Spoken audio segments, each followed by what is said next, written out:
7 ప్లేసెస్లో ఒక నూతనమైన కాన్సెప్ట్ కోసం వన్ ఫ్యామిలీ వన్ ఆంటర్‌ప్రెన్యూర్ అందరూ ఉద్యోగాలు ఇస్తా ఉంటారు.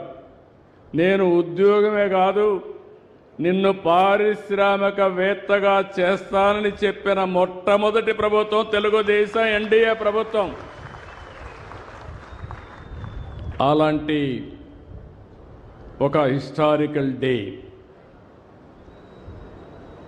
అనేక సార్లు నేను ముఖ్యమంత్రి అయ్యాను. అనేక పెట్టుబడులు తీసుకొచ్చాం. అందరూ మాటలు చెప్తారు. నేను చేసిన పనులే నాకు సాక్ష్యాలు.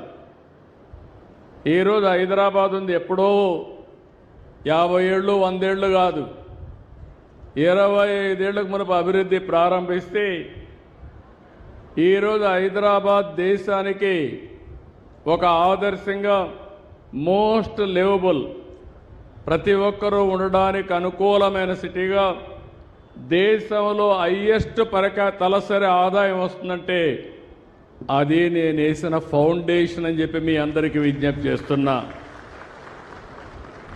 అయితే భిన్నమైన పరిస్థితుల్లో 17 నెలల నుంచి ఈ కూటమి ప్రభుత్వం పనిచేస్తున్నాం.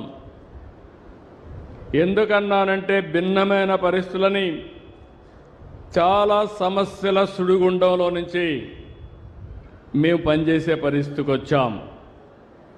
పెట్టుబడుల కోసం, మన యువత భవిష్యత్తు కోసం కన్న కలలు ఒక్కొక్కటి నిజం అవుతున్నాయి. ఎన్నికల సమయంలో ఒక మాట చెప్పాను. ఆ రోజు నేను చెప్పింది నాకు అనుభవం ఉంది, చేశాం, మళ్ళీ హామీ ఇస్తున్నా. సమిక్షేమం, అభివృద్ధి, సుపరిపాలనతో ఏపీ బ్రాండ్ని మళ్ళీ బిల్డప్ చేస్తానని నేను ఆ రోజు చాలా స్పష్టంగా చెప్పాను. అది ఇప్పటికి కూడా మీకు జ్ఞాపకం ఉంటుంది.